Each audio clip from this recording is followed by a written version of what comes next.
your boy DJ SJ614, and I'm here in the studio with a special guest host because Adaloso, just in case you didn't know so, is in Jamaica for our final episode. So instead, in her stead, we have... What's up, everybody? I go by Mars, and I'm from the Taste Your Tongue podcast. Ow! And if you didn't know, Taste Your Tongue is joining the CDN network. And our debut episode will be October 15th, which is a Monday, guys. So look out for us every Monday. Super excited to have you guys coming on. Yes, thank you. In our special last guest of season 1 in the studio with us today is... Hi everybody, I'm Jeremy Feight. I'm an actor, writer, filmmaker. I'm here representing my show, We Don't Have Gays in Ghana. Yeah, so excited to get into that. So everybody, as you already know, the New York Dose is a weekly podcast run by a team of multicultural millennials, bringing you pop culture chit-chat, current events, and a dose of NYC. This show is comprised of 3 sections that are broken up into smaller segments. The main sections are the Subway, Empire State of Mind, and Times Square.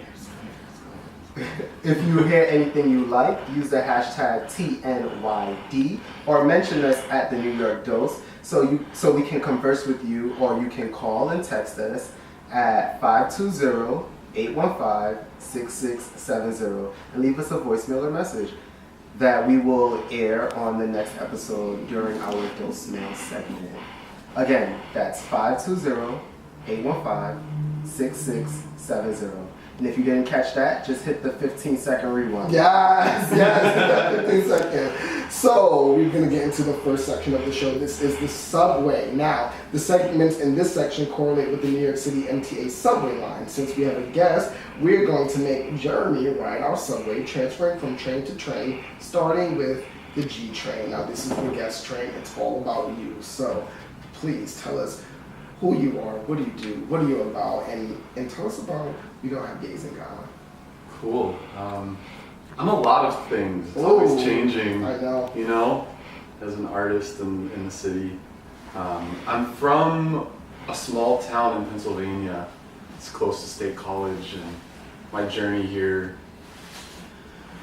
was long and exciting. I mean, I left home about 9 years ago, and I actually was a classical pianist when I left Pennsylvania. Yes. And that led me into musical theater, and then that led me into filmmaking, and now I'm here. And that's just a very short synopsis of why I'm here today. But I was excited to be here today for the purpose of kind of flushing out my feelings of the work that I've been doing, because I've been working on We Don't Have Gays in Ghana for about 2 years now. And I've been doing a lot of the work just, you know, behind the scenes and in my apartment, just on my computer, sending emails and editing things. And this is the first time I've had a chance on a broadcasted medium to actually talk about it on my own. So it's pretty exciting. We Don't Have Gays in Ghana it started as just a passion project. It was just a script that I was writing because I lived in Ghana for 2 years before I started writing it. I studied abroad through my school I was studying at Duquesne University in Pittsburgh. That's where I studied piano.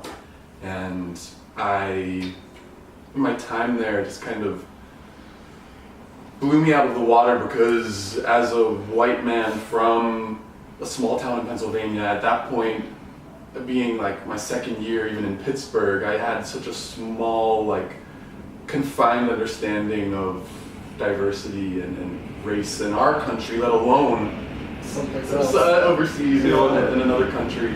And so when I traveled to Ghana, it was eye-opening for so many reasons, and I was exploring my sexuality at that point as well, and so I just had this huge eye-opening experience that I'm still digesting today, having gone back 4 times at this point. It's just always so different for me after being in Ghana for a few months, gaining some new understanding, and then coming back to the States and realizing that reverse culture shock is so real. That you don't really realize the differences or shocking facts until you and so they're shown like thrown back in your face, you know, when you see yourself and other people around you. Yeah.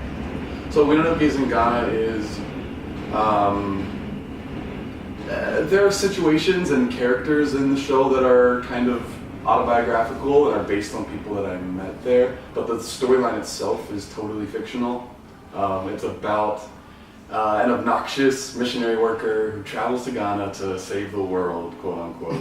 And then once he gets there, slowly all of his preconceived notions are turned upside down. And he falls in love with his next door neighbor, Kofi, and accidentally outs him to his community.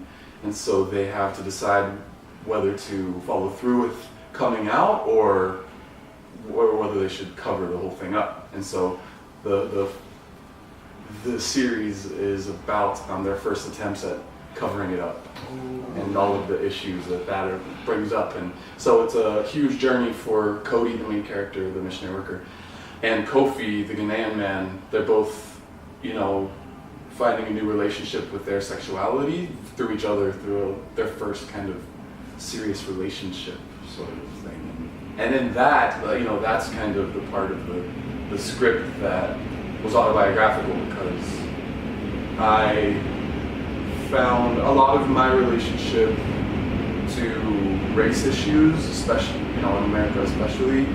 I've really found a lot of my the fodder for all of my opinions